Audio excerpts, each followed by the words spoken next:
Hello students, welcome to Steno Buddies. The dictation will start in 5 seconds.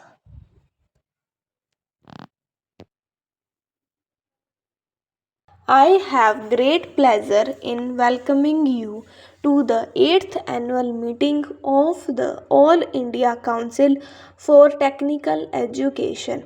You are aware that the constitution of the council has recently been revised in order to make it a more compact body, and the council as reorganized is meeting today for the first time. I will therefore crave your indulgence for a few minutes to refer to the circumstances in which the council was originally set up and the work it has accomplished in the last 7 years. It was in January 1944 that the Central Advisory Board of Education recommended, at the instance of the Technical Education Committee of that body, that the government should set up a central organization to stimulate, coordinate, and control the provision of technical education on an all India basis. The government considered that recommendation and set up the All India Council of Technical Education to survey the whole field of technical education and to advise them on measures that might be taken from time to time for development in this field. Shri Sarkar was appointed chairman of the first council, and he served for 2 terms with conspicuous ability. I must take this occasion to recall to your memory the services which he rendered as the first chairman of the council.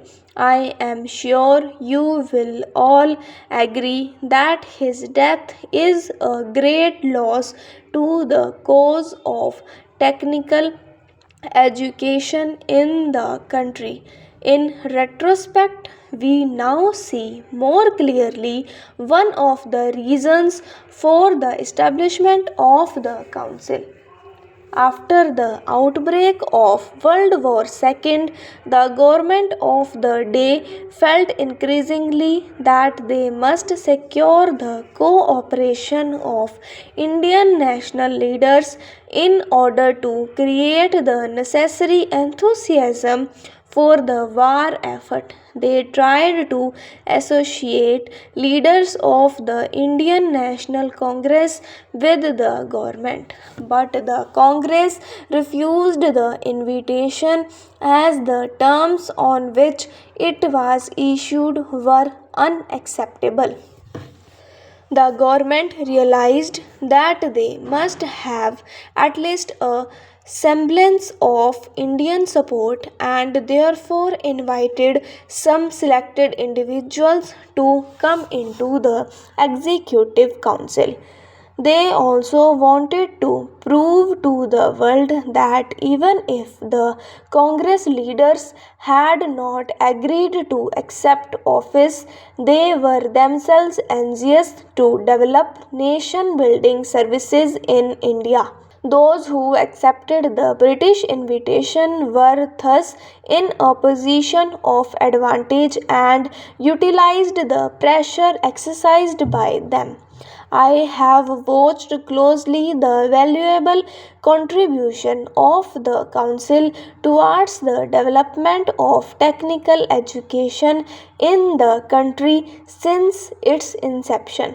As Minister of Education, I have naturally been interested in its working, and I am happy that my association with the Council will henceforth be much closer than it had been in the past. Some of the landmarks in the history of the Council naturally come to my mind on this occasion. You are aware that it was primarily at the initiative of the Council that the Government of India decided to strengthen a number of undergraduate institutions in various parts of the country by providing grants amounting to about 1.5 crores of rupees. It was also on the recommendations of the Council that the government accepted the proposals of the Sarkar Committee to set up 4 higher institutes of technology in the country. The Council is also responsible for undertaking steps to establish closer relations between industries and educational institutions by establishing different types of industrial training schemes. There has been a good deal of expansion of facilities in technical education during the last 5 years. Most of it has been provided in the normal course in the colleges, preparing students for university degrees or college diplomas.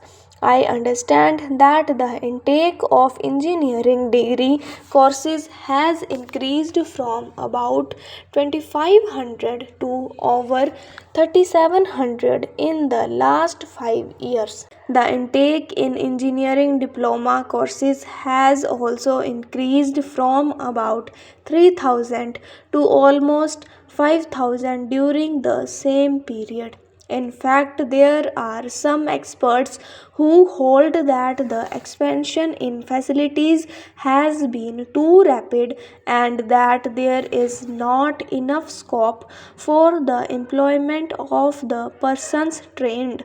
Others hold equally strongly that even today we do not have an adequate number of properly trained personnel for the various approved projects and purposes.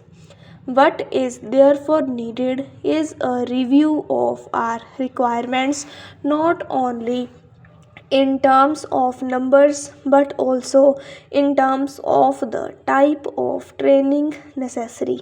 In January 1951, the Council appointed a committee to assess the requirements of technical manpower with a view to undertaking this survey and also estimating what the requirements are likely to be for our various development schemes.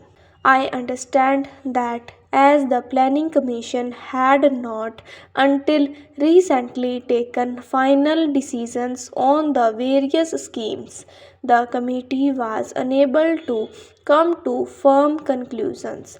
Now that the 5 year plan has been approved in principle, I hope that the committee will carry out the task assigned to it as speedily as possible for us.